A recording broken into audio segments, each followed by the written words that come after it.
morning. My name is Todd Gunther. I'm an investigator with the National Transportation Safety Board.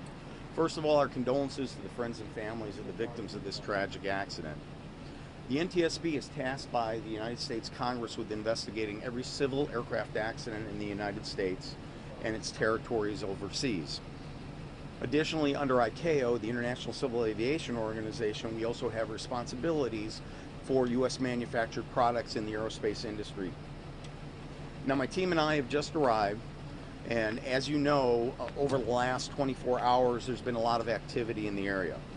What we can tell you right now, what we know is that the aircraft itself, the helicopter, had taken off out of northeast Philly, had flown over to basically report on some Christmas light activity, and then they were returning back to base when the accident occurred.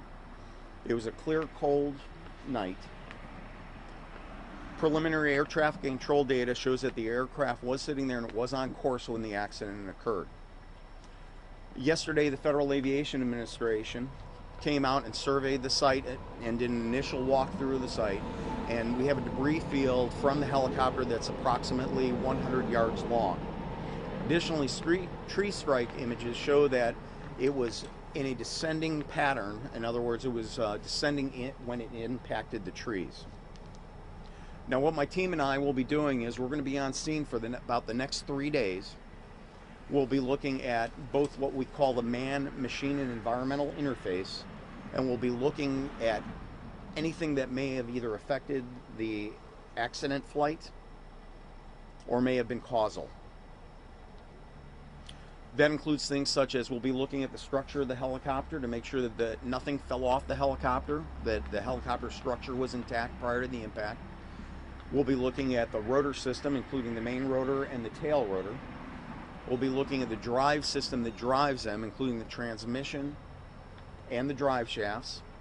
We'll be looking at the flight control systems also, which control the helicopter in both pitch, roll, and yaw.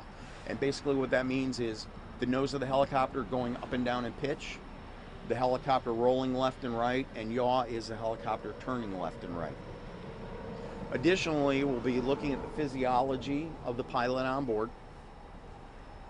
We'll also be looking at the weather conditions to see if they may have affected the aircraft. We'll be looking at the maintenance history of the aircraft. And we'll also be looking at records involving the aircraft's flight that day and the previous flights. At this point, we understand there were 2 previous flights by the helicopter on that day. Now, my team and I, as I said, will be here for about 3 days. We currently have an engine specialist with us. We have an airframe specialist, which is the helicopter specialist. We have myself, and we're also being assisted by both local, state, county, and federal authorities. So in all, right now we have approximately 8 people that are working this accident. Once we leave the scene, in approximately 10 to 15 days, we'll produce a preliminary report. That preliminary report will have the facts, conditions, and circumstances as we know it in that report. And as we garner more information as we go through this process, we can release information at any time. Now, one of the things that we do is we do not do any type of supposition. Anything that we go ahead and report is factual in nature. Approximately 18 months after that preliminary report is completed, the NTSB will produce a factual report, and along with that factual report will be a docket of materials which support the investigation, including photographs, statements, any types of tests and research that may have been done.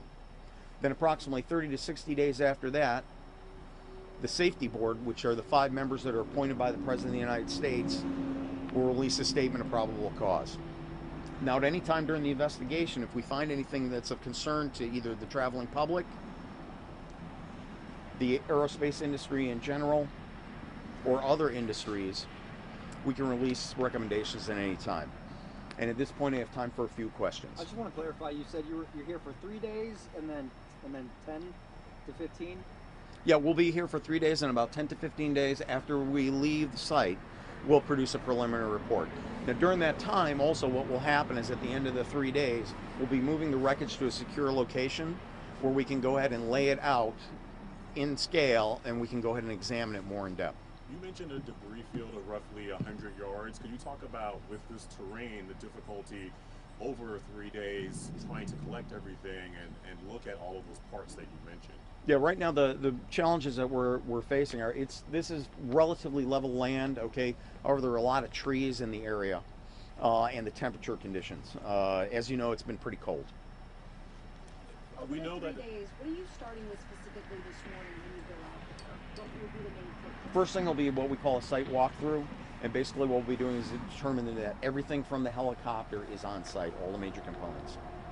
So we know a black box isn't on helicopters, but there might be memory cards or anything. How do you go about finding that potential data if it had that? What you're discussing is called non-volatile memory, and what happens is that we'll be looking at the helicopter wreckage and making a determination if there's anything that we can garner off of any of the electronics that are on board. At this point, can you say if there was a distress call made? I'm unaware of that at this point.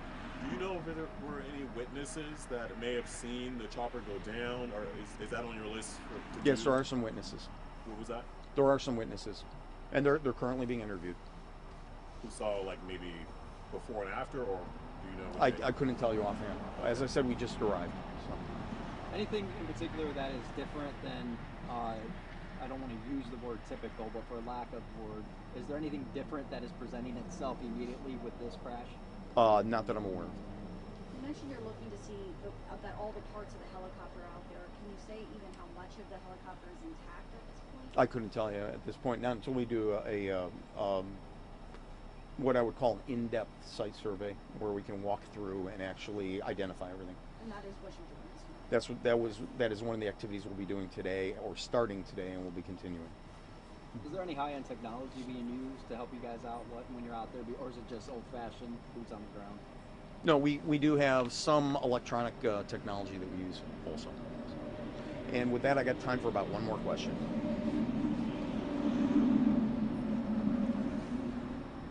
Thank you. Okay, thank you.